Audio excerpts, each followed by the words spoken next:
When it comes down to it, though, in these close and tight matchups, and I think it's going to be close, I tend to more times than not pick the team that I trust a little bit more. And believe it or not, and this is hard for me to say,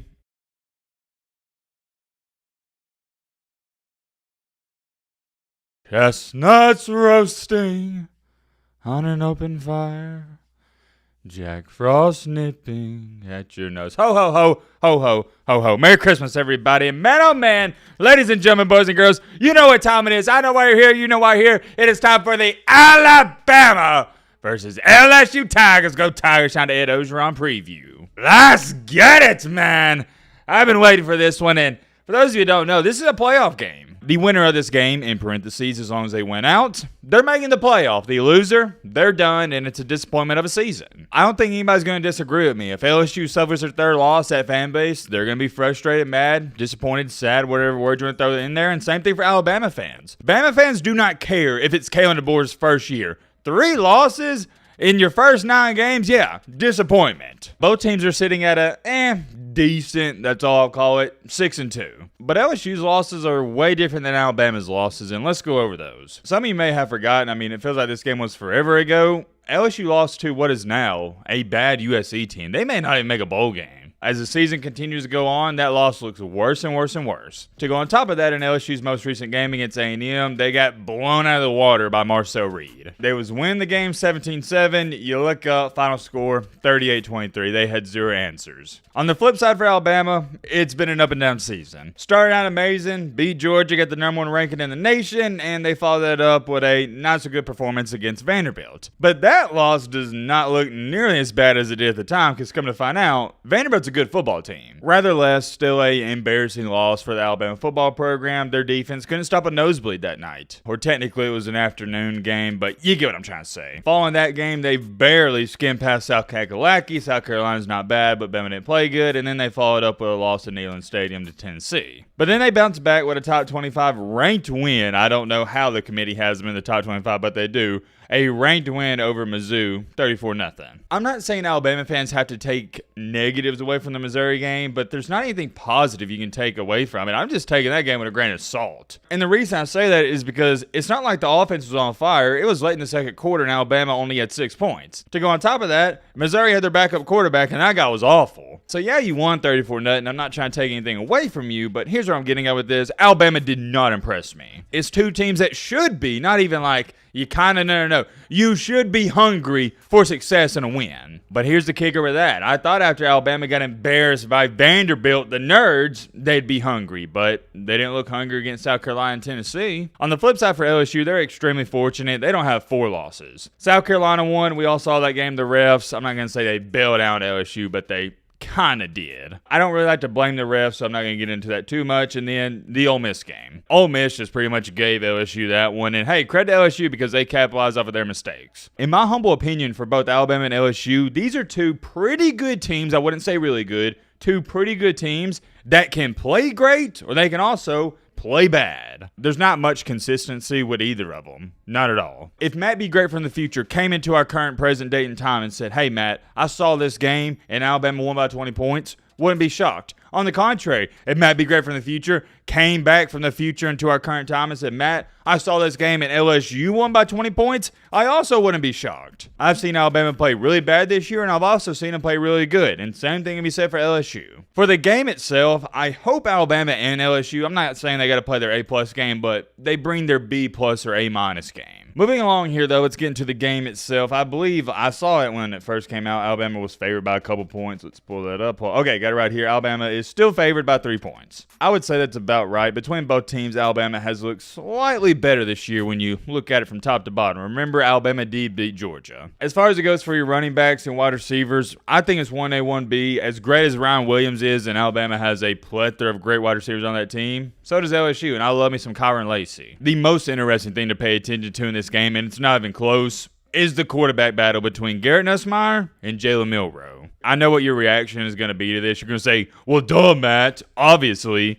But whoever plays better between Milroe and Nussmeier, that team more than likely is going to win the game. That's your X factor. The downside with Nussmeier is he can single-handedly lose this game for LSU. He's a bit of a gunslinger, which can be good, but it can also, as you saw against A&M, be bad. On the other hand, Milroe is not a gunslinger, and for the vast majority of his career at Alabama, he has taken great care of the football, but the past 4 games, or really 5 games, that has not been the case. No, not 5 games. It has just been 4 games. I was thinking of something else, but you get the point. And I can't stop thinking about it, so I'm just going to come out and say it while it's on my mind.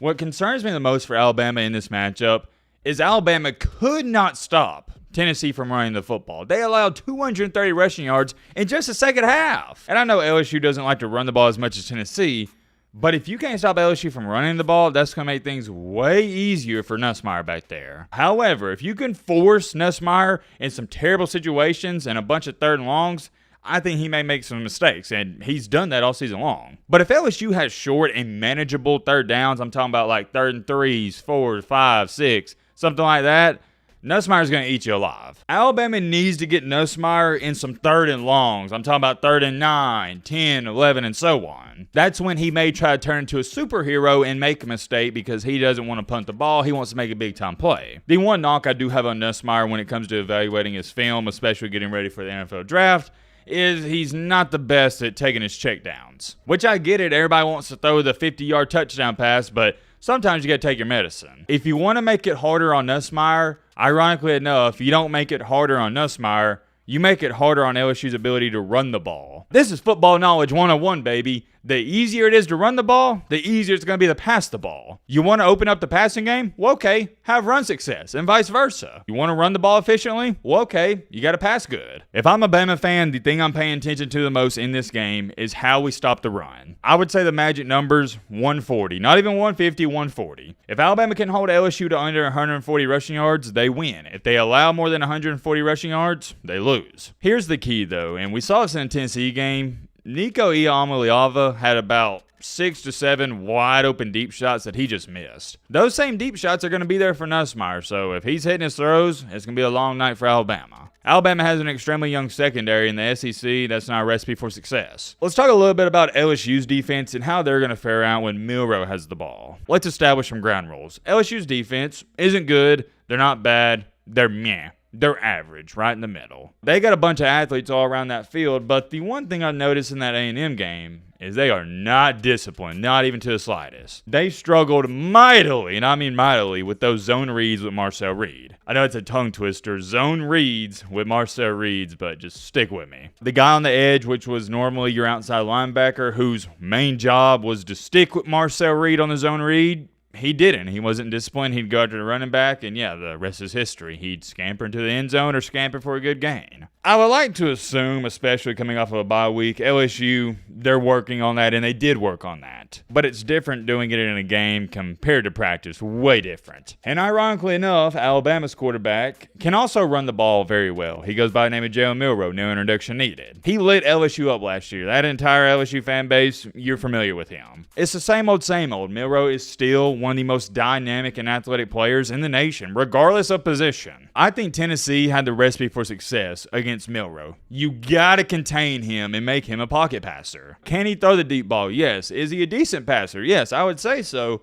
But where he has struggled these past few weeks is when he's staying in that pocket, and a lot of times when he's running out of the pocket. And when he runs, the key is you can't let him run up and down. You got to make him run side to side. South Carolina and Tennessee both, with those outstanding edge rushers, did an excellent job of making Jalen Milroe stay in that pocket and beat him from there. A key part of that as well is you got to get pressure on him, because if you don't, it's going to be a long day for your defense. I personally expect Milroe to have a good night because, number one, he's a good football player. Number two, it seems like he's due. Ever since really the Vanderbilt game, he hasn't had a great performance. For those of you who don't know, I'm also a huge Nussmeier fan, and I think he's going to go off as well. I expect this to be an extremely high-scoring affair. I don't think you're going to see too much defense. Maybe you see a scoop and score, pick six, something crazy, but for the most part, these offenses, they're going to move the ball up and down the field. When it comes down to it, though, in these close and tight matchups, and I think it's going to be close, I tend to, more times than not, pick the team that I trust a little bit more. And believe it or not, and this is hard for me to say, I trust Alabama a little bit more than LSU. I have a lot of concerns with this Alabama football team, but I have more concerns about the LSU football team, so that's why I'm going with Bama. Give me the tide in this one. I'm going to say Alabama 38, LSU 31. Told y'all, man, I think it's going to be high scoring. I'm curious. Let me know your thoughts down below. But